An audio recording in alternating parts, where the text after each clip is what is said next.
जय हिंद साथियों, जय हिंद प्यारे बच्चों। सिद्धिविनायक संग्रिया की इस ऑनलाइन प्रस्तुति में आपका स्वागत है। कक्षा 12 हिंदी साहित्य के अंतर्गत आज के इस वीडियो डॉक्यूमेंट्री में हम अध्ययन करेंगे अध्याय संख्या 16 शिरीष के फूल का, जिसके लेखक हैं आचार्य हजारी प्रसाद द्विवेदी। डॉक्यूमेंट्री की शुरुआत हमेशा की तरह हम लेखक परिचय से करेंगे। भारतीय संस्कृति, धर्म, दर्शन और इतिहास के आख्याता, प्रसिद्ध निबंधकार, उपन्यासकार, आलोचक एवं सफल अध्यापक रहे आचार्य हजारी प्रसाद द्विवेदी का जन्म सन 1907 ईस्वी में बलिया जिले के आरत दुबे का छपरा नामक गांव में हुआ। इनके पिता का नाम श्री अनुमोल द्विवेदी एवं माता का नाम श्रीमती ज्योतिषमती था। इनके जन्म का नाम बैजनाथ था। जन्म के समय इनके पिता को किसी मुकदमे के 1000 रुपये की प्राप्ति होने पर इनके पिता ने इनका नाम हजारी प्रसाद रख दिया। इनकी प्रारंभिक शिक्षा घर पर ही हुई। इन्होंने संस्कृत, बंगाली, हिंदी, अंग्रेजी भाषाओं का गहन अध्ययन किया। ये ज्योतिष शास्त्रविद भी थे। ये शांति निकेतन, काशी एवं पंजाब के विश्वविद्यालयों में हिंदी विभाग के अध्यक्ष रहे। सन 1949 ईस्वी में लखनऊ विश्वविद्यालय ने डी.लिट की उपाधि से सम्मानित किया।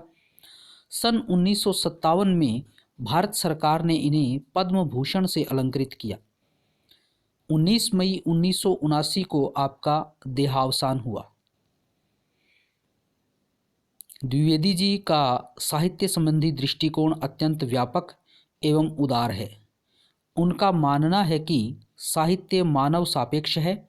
मनुष्य को शुद्धता और संकीर्णता से उबार कर सात्विक व्यापक भावभूमि पर प्रतिष्ठित करना साहित्य का लक्ष्य है। विद्यार्थियों, लेखक हजारी प्रसाद द्विवेदी जी ये मानते थे कि साहित्य है वो मानव का सापेक्ष है, अर्थात उसके बराबर, उसके साथ चलने वाला है। और साहित्य एक ऐसी विधा है, एक ऐसी हमारे पास एक औषधि है, एक वस्तु है, कह सकते हैं एक जादू की छड़ी है, जो हमें शुद्धता से तात्पर्य जो हमारे छोटे विचार हैं, शुद्धता और संकीर्णता, हमारा जो छोटापन है, उन दोनों की उसी अर्थ के संदर्भ में ये दोनों शब्दों का प्रयोग किया गया है। तो ऐसे भाव से निकालकर ऊंच नीच का भाव जो हमारे अंदर है, छुआछूत का भाव जो हमारे अंदर है, हमारे जो छोटे विचार हैं, कुत्सित विचार है, बुरे विचार हैं, उन चीज़ों से हमें निकाल करके हमें एक व्यापक भाव भूमि में प्रतिष्ठित करता है, अर्थात हमारे अंदर संकीर्णता की बजाय विस्तीर्णता लाता है। ये साहित्य का लक्ष्य है। द्विवेदी जी का कहना है कि मैं साहित्य को मनुष्य की दृष्टि से देखने का पक्षपाती हूँ, जो वाग्जाल मनुष्य को दुर्गतिहीनता और परमुखापेक्षिता से बचा न सके, जो उसकी आत्मा को तेजोदीप्त न बना सके, जो हृदय के पर दुख कातर और संवेदनशील न बना सके, उसे साहित्य कहने में मुझे संकोच होता है। विद्यार्थियों, बिल्कुल सही बात इन्होंने कही है कि साहित्य को मनुष्य की दृष्टि से देखना चाहिए, अर्थात मानवता की दृष्टि से साहित्य को देखना चाहिए। और साहित्य है वो यदि हमें दुर्गति से न बचा सके, यदि मनुष्य को वो दूसरों की और मुंह ताकने से न बचा सके, अर्थात दूसरों पर निर्भर होने से न बचा सके, जो आत्मनिर्भर न बनाए, या जो मनुष्य की आत्मा को तेजोदीप्त ना करे, अर्थात उसमें तेजस्विता न लाए, उसको प्रकाशवान न करे, और उसके दुख, हृदय के अंदर दूसरों के दुख के प्रति व्याकुलता न भरे, उसके दुख, दूसरों के दुख के प्रति कातरता का भाव न लाए, संवेदनशील न बना सके किसी मनुष्य को, तो ऐसा कुछ भी, कितना भी मूल्यवान साहित्य क्यों न हो, वो किसी काम का नहीं है। और विद्यार्थियों, अगर वो मूल्यवान है तो वो अवश्य ही हमें दूसरों की जो आश्रिता है, उस आश्रितता से हमें बचाता है, हमारी आत्मा को तेजोदीप्त करता है, हमारे मन में दूसरों के प्रति संवेदना को जगाता है। इसलिए कोई निम्न स्तर का ही साहित्य ऐसा होगा जो ये सब न कर सके, और तब उस स्थिति में लेखक कहते हैं कि मैं उसे साहित्य ही नहीं कहना चाहता हूँ। द्विवेदी जी ने आलोचना, निबंध, इतिहास, उपन्यास, संस्कृति आदि विभिन्न क्षेत्रों में अपनी साहित्यिक विधा का परिचय दिया है, अर्थात विद्यार्थियों इन सभी विधाओं में इन्होंने लिखा है। इनकी प्रमुख रचनाएं इस प्रकार है। इनके निबंध है सबसे पहले अशोक के फूल, कल्पलता, विचार और वितर्क, कुटज, विचार प्रवाह, आलोक पर्व, ये इनके निबंध संग्रह हैं। इनके अंदर एक से अधिक निबंध संग्रहित हैं इन ग्रंथों में। उपन्यास, हजारी प्रसाद द्विवेदी जी के जो उपन्यास हैं, बाण भट्ट की आत्मकथा, चारू चंद्रलेखा, पुनर्नवा, अनाम दास का पोथा, ये इनके प्रमुख उपन्यास हैं। आलोचना, साहित्य इतिहास, सूर साहित्य, कबीर, नाथ संप्रदाय, मध्यकालीन बोध का स्वरूप, कालिदास की लालित्य योजना, साहित्य सहचर, साहित्य का धर्म, हिंदी साहित्य की भूमिका, हिंदी साहित्य का आदिकाल, हिंदी साहित्य उद्भव और विकास, ये इनके सब आलोचनात्मक ग्रंथ है विद्यार्थियों। कुछ पुस्तकों का संपादन भी इन्होंने किया है। संपादित पुस्तकें हैं इनकी नाथ सिद्धों की बानियाँ, संदेश राशक, संक्षिप्त पृथ्वीराज रासो, विश्व भारती अर्थात शांति निकेतन जो विश्वविद्यालय है उनकी पत्रिका, उसका भी संपादन इन्होंने किया। धर्म एवं संस्कृति के विषयों पर इन्होंने जो लिखा है वो इस प्रकार है। प्राचीन भारत के कलात्मक विनोद, मध्यकालीन धर्म साधना, सहज साधना, ये धर्म से संबंधित इनकी रचनाएं हैं। पाठ परिचय, प्रस्तुत ललित निबंध शिरीष के फूल लेखक के कल्पलता नामक निबंध संग्रह से संकलित है। यह संदेश प्रधान निबंध है जिसमें द्विवेदी जी ने आंधी, लू और गर्मी की प्रचंडता में अविचल होकर कोमल पुष्पों का सौंदर्य बिखेरने वाले शिरीष की तुलना अवधूत से करते हुए मनुष्य की अजय जिजीविषा और तुमुल कोलाहल संघर्ष के बीच धैर्यपूर्वक लोक चिंतन हित रत कार्यशील रहने को महान मानवीय मूल्य के रूप में स्थापित किया है। अर्थात विद्यार्थियों, लेखक इस निबंध के माध्यम से हमें ये बताना चाहता है कि चाहे कैसी भी विकट परिस्थितियां हो, कैसा भी विपरीत समय क्यों ना हो, लेकिन हमें धैर्य के साथ लोक चिंतन अर्थात लोक संपूर्ण मानव जाति, संपूर्ण जो प्राणी जगत है उसके बारे में हमें चिंतन करना चाहिए और उसी के लिए कार्यशील रहना चाहिए। तभी जो महान मानवीय मूल्य हैं वो हमारे अंदर आएंगे और उन्हीं की स्थापना, उन महान मानवीय मूल्यों अर्थात मानव होने के नाते हमारा क्या धर्म है, क्या कर्तव्य है, वो बताने का कार्य इस लेख के माध्यम से, निबंध के माध्यम से लेखक ने किया है। लेखक ने शिरीष के माध्यम से इस दार्शनिक सत्य को भी अभिव्यक्त किया है कि मनुष्य को यह समझ लेना चाहिए कि संसार परिवर्तनशील है। तो विद्यार्थियों, हमें यह पता है कि संसार परिवर्तनशील है।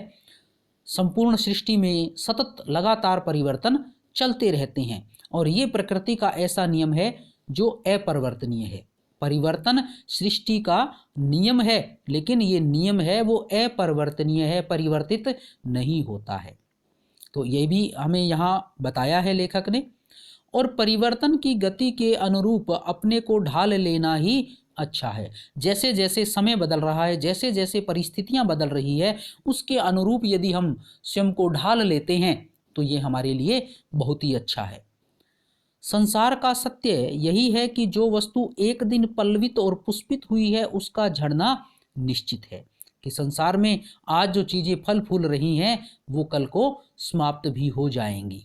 यही इस संसार का नियम है। मनुष्य को अनासक्त भाव से जीवन यापन करना चाहिए। अनासक्त भाव पर अर्थात साथियों, एक ऐसा भाव मनुष्य के जीवन में होना चाहिए कि इस संसार में जो कुछ भी है उससे हमें आसक्ति, प्रेम या अत्यधिक लगाव नहीं रखना चाहिए। वो वस्तु यदि हमें नहीं मिल रही है तो उसके लिए व्याकुल नहीं होना चाहिए। जो जितना अनासक्त हो सकता है वह उतना ही अधिक समाज के लिए योगदान दे सकता है। अर्थात ये मेरा है, ये मेरे परिवार का है, ये मेरे सगे संबंधियों का है, इस तरह के भाव न रख करके जो भी समाज में वस्तुएं हैं, जो प्रकृति ने हमें साधन दिए हैं, उनका उपयोग हम पूरे समाज के लिए करेंगे। उसमें अपना अकेले का अधिकार नहीं जताएंगे तो ही हम समाज के लिए अधिक से अधिक योगदान दे सकेंगे। अनासक्ति के साथ साथ फक्कड़ाना मस्ती भी जरूरी है। फक्कड़ाना मस्ती से तात्पर्य विद्यार्थियों है कि फक्कड़ कि उसे किसी चीज़ से कोई मतलब नहीं है, वो केवल अपना जीवन यापन कर रहा है, सांसारिक भौतिक जो वस्तुएं हैं वो उसके लिए बेकार है। कबीर के फक्कड़ व्यक्तित्व की तुलना अवधूत से करने के बाद वे गांधी जी को भी इसी श्रेणी में रखते हैं। उनके अनुसार कालिदास भी अनासक्त कवि थे, इसलिए वे कालजयी हो सके। तो विद्यार्थियों, लेखक यहाँ ये भी बता रहे हैं कि जो अनासक्त है, जिनको सांसारिक भौतिक वस्तुओं से कोई लगाव नहीं है, वो व्यक्ति ही इस संसार में अमर हो सकता है, अर्थात उसी का नाम है वो सदैव इस संसार में चलता है। जिसमें लेखक ने कबीर का जिक्र किया है, गांधी जी का जिक्र किया है और कवियों में कालिदास का जिक्र किया है। विद्यार्थियों, डॉक्यूमेंट्री में अब हम मूल पाठ पर आ जाते हैं। मूल जो निबंध है उसमें लेखक क्या कह रहे हैं। जहाँ बैठ के यह लेख लिख रहा हूँ, उसके आगे पीछे दाएं बाएं शिरीष के अनेक पेड़ हैं।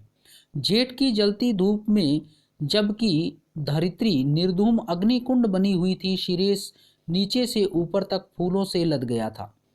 तो लेखक शिरीष के पेड़ों के आसपास, उन्हीं के नीचे, उन्हीं की ठंडी छाया में बैठ करके ये आलेख या लेख निबंध है वो लिख रहे हैं।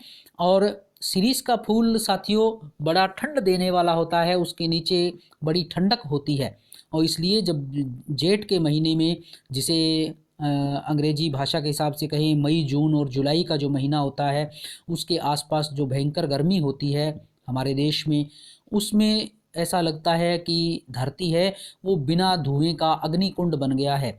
तो उस ऐसे भयंकर गर्मी के मौसम में भी ये जो शिरीष का पेड़ होता है उसके ऊपर बड़े सुंदर फूल लगे हुए होते हैं। कम फूल इस प्रकार की गर्मी में फूल सकने की हिम्मत करते हैं, कि कम ही पेड़ों के फूल होते हैं जो इस गर्मी में पनपते हैं या इस गर्मी में खिलते हैं।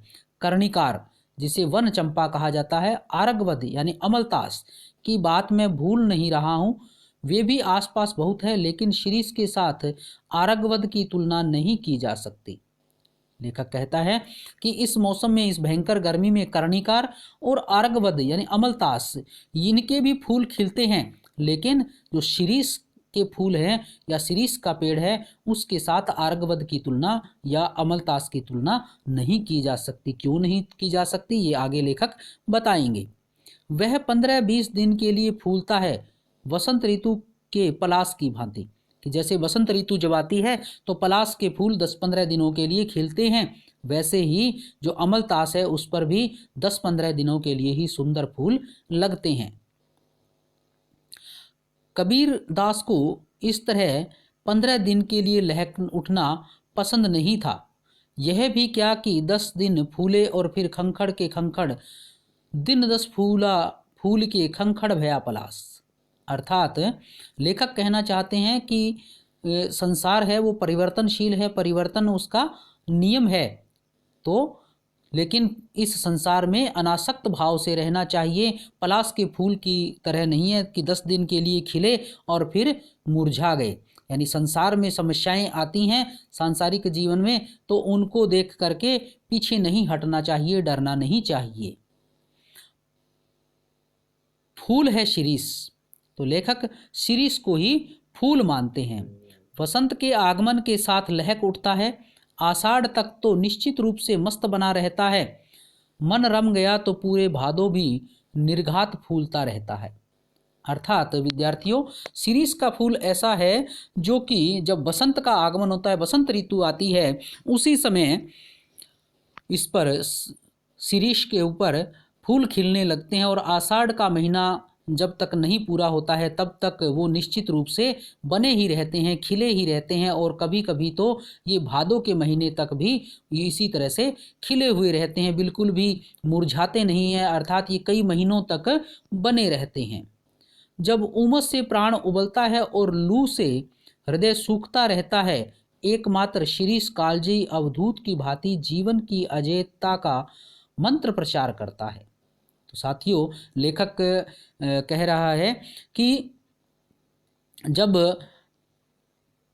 उमस होती है बहुत ज़्यादा और गर्मी बहुत ज़्यादा बढ़ जाती है, लू भी चलती है, लू ऐसे चलती है कि हृदय भी सूखने लगता है। तो ऐसी स्थिति के अंदर, ऐसे विपरीत विकट परिस्थिति में भी शीरीष का ही एक फूल है जो काल को भी जीतने वाला, जो अवधूत होता है, सन्यासी जो होता है, जो जिसने काल को, मृत्यु को जीत लिया हो, उसकी भांति ये खिलता रहता है। जीवन की अजयता का, जीवन अजय है इस बात का जैसे वो प्रचार कर रहा है, इस तरह से वो अजय खड़ा रहता है। यद्यपि कवियों की भांति हर फूले पत्ते को देखकर मुग्ध होने लायक हृदय विधाता ने नहीं दिया, पर नितांत ठूंठ भी नहीं हूँ। लेखक हैं वो अपने आप को कोई कवि हृदय नहीं मानते कि जैसे कवि लोग होते हैं वो फूल पत्तों को देखकर तुरंत उन पर कविता बना सकते हैं।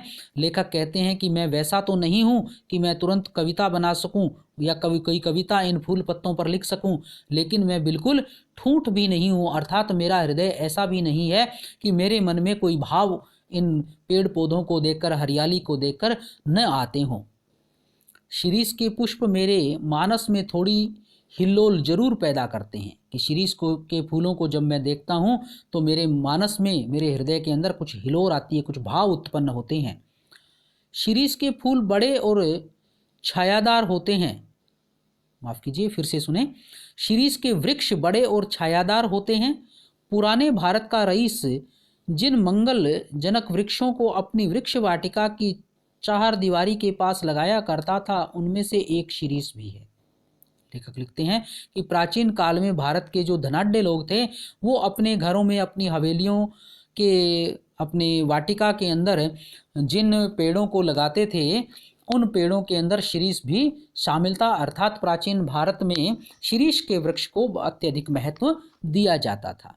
और ये जो बात है वृत्त संहिता से इन्होंने उद्धृत की है। वृत्त संहिता में इस तरह का वर्णन मिलता है। अशोक, अरिष्ट यानी रीठा का वृक्ष, पुन्नाग और शिरीष के छायादार और घन वृषण हरितिमा से परिवेष्टित वृक्ष वाटिका जरूर बड़ी मनोहर दिखती होगी। तो जैसा कि वृत्त संहिता में वर्णन आया है कि प्राचीन भारत में लोग अपने घरों में शिरीष, अशोक, अरिष्ट, पुन्नाग ये ऐसे वृक्ष लगाया करते थे। तो इन वृक्षों में बहुत ज़्यादा छाया होती थी, घन वृषण, बहुत ज़्यादा हरियाली, एकदम घनी सघन हरियाली इन वृक्षों की होती थी। और ऐसी वाटिका, ऐसा उपवन घर में जब लगा हो तो वो बड़ा सुंदर दिखता होगा, इसकी कल्पना लेखक करते हैं। वात्स्यायन ने बताया है कि वाटिका के सघन छायादार वृक्षों की छाया में ही झूला लगाया जाना चाहिए। वात्स्यायन जो कि एक बड़े महान विद्वान रहे हैं, उन्होंने अपने ग्रंथ में ये लिखा है कि जब घर में कोई झूला लगाया जाता है तो वो झूला है वो छायादार वृक्षों की छाया में ही लगाया जाना चाहिए। इस बात की उन्होंने वकालत की है। यद्यपि पुराने कवि बकुल के पेड़ में ऐसी दोलाओं को लगा देना चाहते थे, पर शिरीष भी क्या बुरा है। तो पुराने जो कवि हैं उन्होंने विद्यार्थियों झूला लगाने के लिए बकुल के पेड़ को, मोलसिरी के पेड़ को कुछ उचित माना है। लेकिन लेखक कहते हैं कि शिरीष का पेड़ भी बुरा नहीं है, उसमें भी झूला डाला जा सकता है। डाल इसकी अपेक्षाकृत कमज़ोर जरूर होती है कि शिरीष की जो डाल है वो मोलसिरी के पेड़ से कुछ कमज़ोर होती है, पर उसमें झूलने वालियों का वजन भी तो बहुत ज़्यादा नहीं होता। लेखक कहता है कि वात्स्यायन ने जिस झूले की बात की है वो झूला कोमलांगी अर्थात कोमल शरीर वाली औरतों के लिए लगाने की बात उन्होंने कही है। तो उस पर झूलने वाली जो स्त्रियां हैं वो बहुत ज़्यादा वजन वाली नहीं होती, इसलिए झूला कमज़ोर शाख वाले शिरीष पर भी लगाया जा सकता है, जरूरी नहीं है मोलसिरी के पेड़ पर ही झूला डाला जाए। कवियों की यही तो बुरी आदत है कि वजन का एकदम ख्याल नहीं करते। मैं तुंदुल नरपतियों को नहीं कह रहा हूँ, वे चाहे तो लोहे का पेड़ बनवा लें। लेखक व्यंग्य और हास्य के अंदर ये बात कह रहे हैं कि मैं तंदुल नरपतियों की बात नहीं कर रहा हूँ, कि मैं मोटे जो व्यक्ति हैं, जो जिनका वजन बहुत ज़्यादा है, उनकी बात नहीं कर रहा हूँ। कवियों को भी इस बात का ध्यान रखना चाहिए कि झूले पर झूलने वाली कोमलांगी महिलाएं होती हैं, इसलिए उनको वहाँ मोलश्री की जगह शिरीष के पर झूला डालने की बात भी लिख देनी चाहिए थी। मोटे पेट वाले जो बहुत ज़्यादा वजन वाले जो लोग हैं वो अपने लिए भले ही लोहे का पेड़ बनवा लें और उसी पर झूला लगाएं। शिरीष के फूल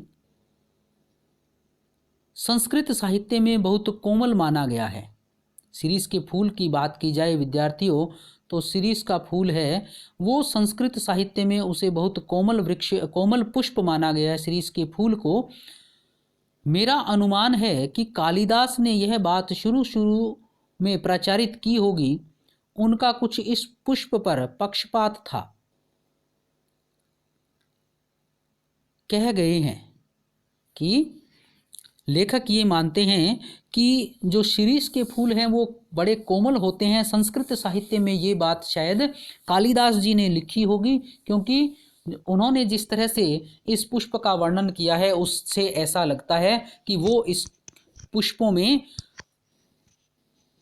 शिरीष के पुष्प का कुछ अधिक पक्ष लेते थे, जैसा कि लेखक कहता है मैं भी लेता हूँ।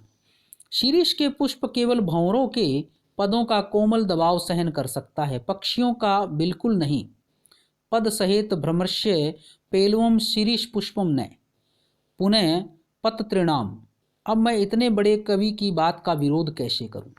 तो विद्यार्थियों ये सही बात है कि जो शिरीष के पुष्प होते हैं वो बड़े ही कोमल होते हैं और वो केवल भंवरों के पैरों का भार ही सहन कर सकते हैं, उससे ज़्यादा का भार वो सहन नहीं कर सकते। बिल्कुल धागे जैसे उसकी पंखुड़ियाँ होती हैं, तो इसलिए इससे अधिक वजन, इससे अधिक भार वो सहन नहीं कर पाते हैं। और ऐसा ही कालिदास जी ने संस्कृत साहित्य में अपने संस्कृत ग्रंथों में वर्णन किया है। और लेखक भी कहता है कि मैं उनकी बात का विरोध नहीं कर सकता, और ये एकदम सत्य भी है। सिर्फ विरोध करने की हिम्मत न होती तो भी कुछ कम बुरा नहीं था, यहाँ तो इच्छा भी नहीं होती।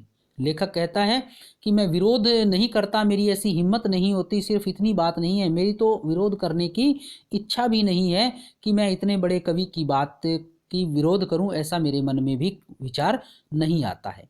खैर, दूसरी बात कह रहा था, शिरीष के फूलों की कोमलता देखकर परवर्ती कवियों ने समझा कि उनका सब कुछ कोमल है।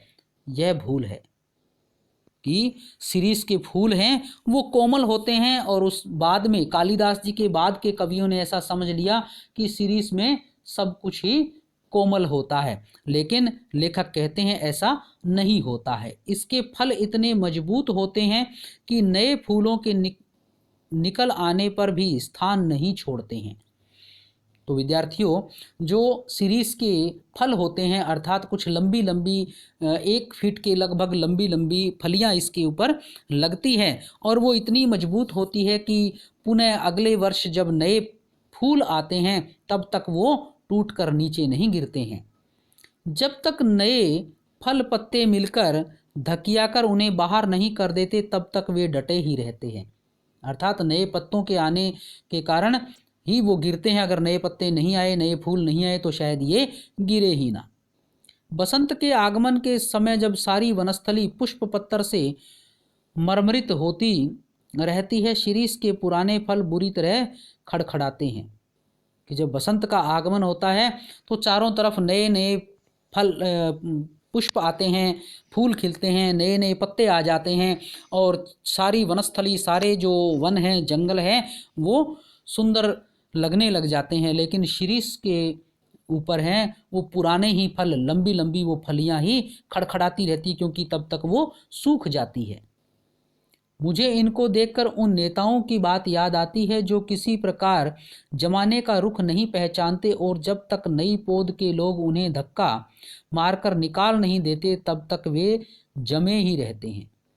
तो नेताओं के साथ भी अपनी बात को जोड़ दिया है साथियों लेखक ने, कि लेखक हैं वो नई पीढ़ी को मौका नहीं देते हैं। खुद चाहे उनसे चला नहीं जा रहा है, कोई काम उनसे हो नहीं रहा है, तो भी कुर्सी को वो छोड़ना नहीं चाहते हैं। वैसे ही शिरीष के फूल भी होते हैं जो डाल को छोड़ना ही नहीं चाहते हैं।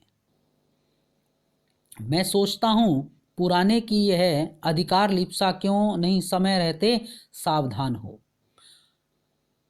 तो लेखक उन पुराने लोगों को सावधान कर देना चाहता है कि वो जल्दी से सावधान हो जाएं, और अगर सावधान नहीं होंगे तो जरा और मृत्यु ये दोनों ही जगत के अति परिचित और अति प्रामाणिक सत्य हैं। जरा अर्थात बुढ़ापा और मृत्यु मौत कि ये इस संसार के अति परिचित, अर्थात सब लोग बुढ़ापे और मृत्यु से परिचित हैं, और ये प्रामाणिक सत्य भी है कि जो संसार में आया है वो जाएगा ही। तुलसीदास ने अफसोस के साथ इनकी सच्चाई पर मुहर लगाई थी। धरा को प्रमाण यही, तुलसी जो फरा सो जरा, जो बरा सो बुताना। कि तुलसीदास जी ने कहा है कि इस संसार का यही प्रमाण है, इस संसार में यही इसकी विशेषता है कि जो जन्म लेगा, जो फरा, जो जन्म लेगा, जो आया है वो सो झरा कि वो झर जाएगा, मर जाएगा, जो बुरा सो बुताना कि जो बना है वो मिट जाएगा। मैं शिरीष के फूलों को देखकर कहता हूँ कि क्यों न फलते ही समझ लेते बाबा की झड़ना निश्चित है, सुनता कौन है।